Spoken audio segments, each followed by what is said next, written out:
Hello everyone, welcome back to my channel house lockdown. तो जो मेरे न्यू व्यूवर्स हैं उनको मैं बता दूं, मैं जबलपुर से बिलोंग करती हूं और मैं वर्ग 3 और वर्ग 2 की प्रिपरेशन कर रही हूं, जिसमें मैं वर्ग 2 में मेरा साइंस सब्जेक्ट है। और मैं एक हाउसवाइफ के साथ साथ एक मदर भी हूँ एक बच्चे की। और मैं कैसे टाइम को मैनेज करती हूँ, ये सारी चीज़ें मैं आज के ब्लॉग में आपके साथ शेयर करती हूँ। जो मैंने अपनी लाइफ में सीखा है, वो मेरी सेल्फ ग्रोथ जर्नी है, जो वो मैं कुछ टिप्स के माध्यम से मैं आपके साथ शेयर करूँगी। आई होप कि आपको इन टिप्स में से कोई एक टिप्स आपको पसंद आएगी। उसके लिए प्लीज़ मेरे चैनल को लाइक शेयर एंड सब्सक्राइब जरूर करिएगा। और ये जो वीडियो है 28 तारीख की है। कल मैंने वीडियो वॉइस ओवर नहीं कर पाई थी, इस वजह से लॉन्ग वीडियो आप तक नहीं पहुंचा था। मैंने शॉर्ट्स वीडियो डाला था। तो यहाँ पर मैं 3:30 बजे उठ जाती हूँ और जैसे ही बेसिक वर्क कंप्लीट करने के लिए 4 बजे तक पढ़ने बैठती हूँ तो लाइट चली जाती है और देखती हूँ कि टेबल लैंप मेरा चार्ज नहीं था, जिसकी वजह से जिस मोबाइल से मैं वीडियो रिकॉर्ड करती हूँ तो वो मैंने उसको as a night lamp use किया। तो मैंने फिर जो तो वीडियो रिकॉर्ड मॉर्निंग का नहीं किया। यहाँ पर मैंने दोपहर की रिकॉर्डिंग करी थी स्टडी की, जहाँ पर मैं सीडीपी पढ़ रही हूँ। सीडीपी में मैंने सोशलाइजेशन टॉपिक लिया है। तो इस समय मेरे पढ़ने का ट्रिक वही रहता है कि थ्योरी, उसके बाद एमसीक्यू। और ये मैं स्वास्थ्य इंस्टीट्यूट चैनल से कर रही हूँ, बहुत ही अच्छा पढ़ाती हैं, आप लोग भी देख सकते हैं। मैंने इससे पहले के वीडियो में भी मैंने इस चैनल का जिक्र किया था। मैं कोई प्रमोशन नहीं कर रही हूँ, बस ये है कि हाँ बहुत अच्छा पढ़ा रही हूँ, सीटेट के बेसिस पर पढ़ा रही हूँ, पर हमारा सिलेबस सीटेट से मैच करता है। तो आप लोग भी वहाँ पर देख सकते हैं। वहाँ पर उन्होंने थ्योरी और इस थ्योरी के साथ में एमसीक्यू भी करवा रखा है। और अपने टेलीग्राम चैनल पर उन्होंने विथ पीडीएफ भी सेंड कर देती हैं, तो काफ़ी हेल्प मिल जाती है हम लोगों को। तो आज चलते हैं आज के टॉपिक पर। जो भी वीडियो में बैकग्राउंड में चल रहा है वो मैं टेक्स्ट के माध्यम से आपको बताती जाऊंगी बीच बीच में। और तो चलते हैं अपने टॉपिक पर। सबसे पहला पॉइंट है टाइम मैनेजमेंट।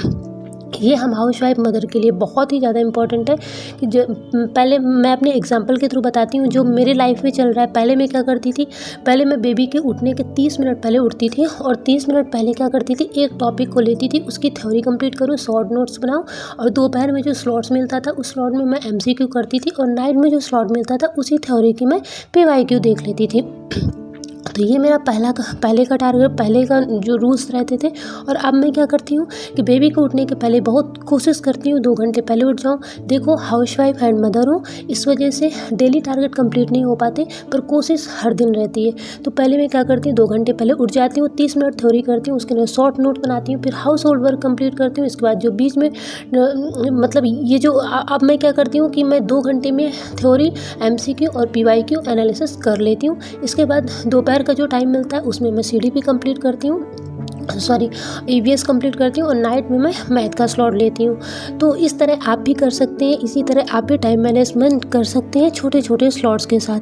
फिर दूसरा क्या है, डिसिप्लिन एंड कंसिस्टेंसी। ये भी बहुत इंपॉर्टेंट टाइप है। हर दिन 8 से 10 घंटे हमारे लिए पॉसिबल नहीं है, तो हम क्या करते हैं, मैं क्या करती हूँ, डेली टारगेट कंप्लीट होना, मैं अपने माइंड में एक ये रखती हूँ कि डेली टारगेट कंप्लीट होना ये पॉसिबल नहीं है मेरे लिए, लेकिन हाँ डेली के टारगेट पर फोकस करती हूँ। भला ही हमें 1 से 2 घंटे मिले, लेकिन हमारे जो डेली के टारगेट है उसको कंप्लीट करने की कोशिश करती हूँ, जिससे मेरे अंदर कॉन्फिडेंस बिल्ड होता है।